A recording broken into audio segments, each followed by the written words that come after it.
എപ്പോഴും രസകരമായ നായ്ക്കുട്ടികളുടെയും മറ്റും വൈറലായിട്ടുള്ള വീഡിയോകൾ ദിനം പ്രതി നമ്മൾ കാണാറുള്ളതാണല്ലേ. അതേപോലെ ഈ റിപ്പബ്ലിക് ഡേക്ക് പണിഷ്മെന്റ് കിട്ടിയ ഒരു ഫ്യൂസ എന്ന് പറയുന്ന നായ്ക്കുട്ടിയുടെ കാര്യമാണ് ഞാനിവിടെ പറയാനായിട്ട് പോകുന്നത്. ചൈനയിൽ വെച്ചാണ് ഈ ഒരു സംഭവം നടക്കുന്നത്. ചൈനയിൽ അച്ചടക്കം ലംഘിച്ച പോലീസ് നായക്കെതിരെ കർശന നടപടി എടുത്തിരിക്കുകയാണ്. ചൈനയിലെ ആദ്യ കോർഗി പോലീസ് നായ ഫ്യൂസയ്ക്കെതിരെയാണ് നടപടി എടുത്തിരിക്കുന്നത്. എന്താ കാര്യം എന്നാൽ ഡ്യൂട്ടിക്കിടെ ഉറങ്ങിപ്പോയതിനും ഭക്ഷണപാത്രത്തിൽ മൂത്രമൊഴിച്ചതിനുമാണ് നായയുടെ വാർഷിക ബോണസ് ചൈനീസ് സോഷ്യൽ മീഡിയ പ്ലാറ്റ്ഫോമിൽ corgi police dog Fuzai and its comrades എന്ന അക്കൗണ്ടിലൂടെയാണ് ഇക്കാര്യം അറിയിച്ചിട്ടുള്ളത്.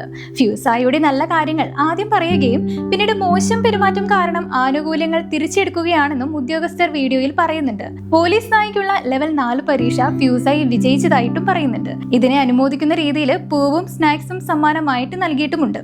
എന്നാൽ ഈ സമീപകാലത്തെ മോശം പെരുമാറ്റം കാരണം വാർഷിക ബോണസ് നഷ്ടപ്പെടുത്തുമെന്നും പിഴയായിട്ട് സ്നാക്സ് ഈടാക്കുമെന്നും അറിയിച്ചിരിക്കുകയാണ്.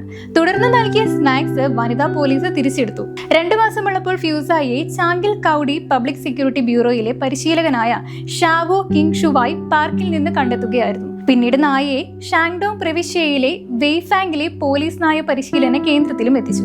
പോലീസ് നായ്ക്കുള്ള കർശന മാനദണ്ഡങ്ങളെല്ലാം പൂർത്തിയാക്കിയ നായ 2024 ഒക്ടോബറിൽ പദവി ഏറ്റെടുക്കുകയായിരുന്നു. 3.84 ലക്ഷം ഫോളോവേഴ്സ് ഉള്ള ഫ്യൂസായിയുടെ സോഷ്യൽ മീഡിയ അക്കൗണ്ട് കൈകാര്യം ചെയ്യുന്നത് വെയ്ഫാങ് പബ്ലിക് സെക്യൂരിറ്റിയിലെ ബ്യൂറോയാണ്.